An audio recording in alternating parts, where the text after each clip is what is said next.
How you guys doing? This is Mike from 603 MTech Autowerks, and today we're working on a 2020 E63 with about 39,000 miles, and this is your M177 engine. So today we have it down on the engine table.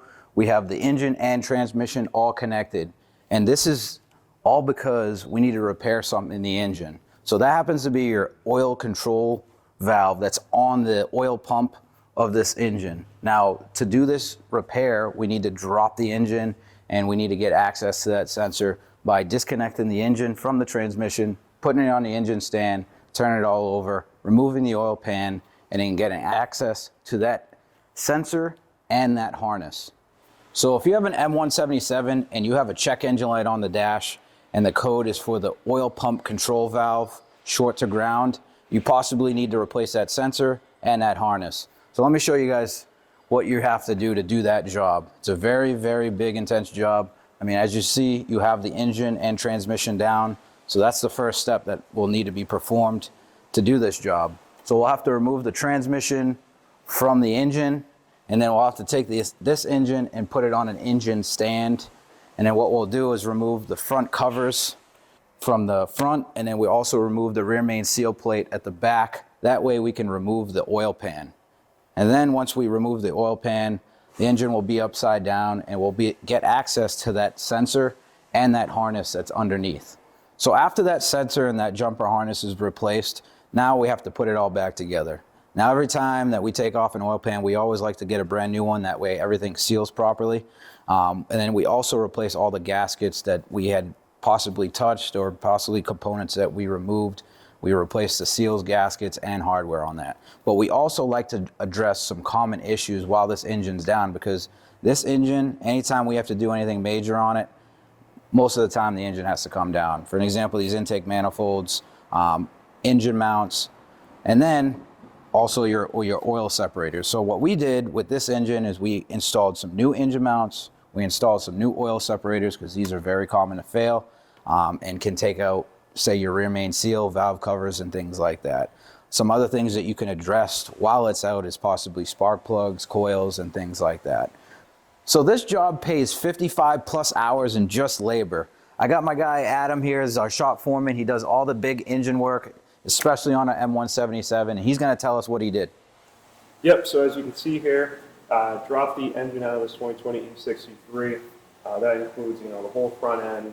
That includes transmission, drive shaft need to be disconnected, exhaust, you name it, harness, coolant, all need to be drained just to get it down.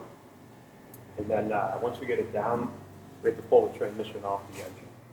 In order to do that, you can disconnect the prop shaft, you can take the catalytic converters off, all the harness up top, you can take the heat shield off top, just to get that off. Once you get that out, you take the dual mass firewall off. That way we can get that ready for an engine stand. Now, why do we have to remove, so we have to remove the plate at the rear and the front as well? Yep. Now, why do we have to do that? Yep, so behind that dual mass flywheel, there's a rear main seal. You have to remove that. That way we can get to the oil. We have to take the oil pan off. And that rear main seal actually bolts into the oil pan. That's why we got to take that off. Yeah, so most cars, you can just remove the oil pan just from underneath, yep. But in order to remove the oil pan, we basically have to remove the transmission, is what we're saying. Exactly. So most cars, if we want to take that upper oil pan off, you can pretty much just keep the engine in the car, put a brace, support it, drop the front subframe, and then you can get access to it. But yeah, you have to remove this transmission to take the rear main seal off, because that bolts in the oil pan. And the other thing too is, coming to the front, we have these two intercoolers. You have to take that off, plus all the drive belts, the pulleys. And then there's like a front main seal on this. Underneath the crankshaft pulley, you have to move that too to gain access to that oil pan.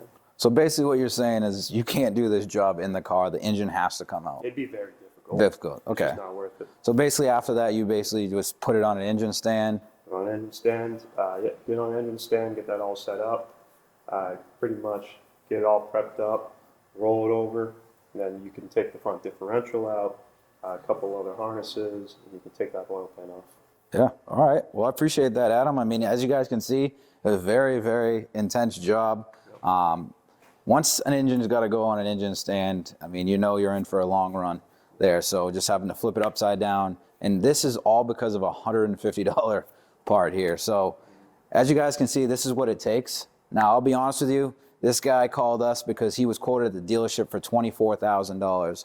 Now, we're doing all this plus engine mounts, oil separator. We're even resealing his transfer case, doing a transmission service for a lot less than that. Let's just say $15,000, and we're doing all that plus more. Even did his oil separators. So this is kind of what you expect if you have that oil pump control valve code. I'll put the fault code in the description down below, but this is what you would expect from this on an M177, a 2020 E63. So Adam, we know how to replace the part, but why did we actually replace the part? Yeah, so as you said earlier, it had a check engine light on. Yeah. Now, normally with these oil, control harnesses, it wouldn't set a check engine light. In fact, some people actually keep them unplugged on the older engines, the 278s, the 157s, even maybe the 274s. Fours, People right. might keep them unplugged. But on these newer M177s, newer cars, the 264s, that's the newer 4-cylinders. If it's unplugged or there's a problem, which is common, right?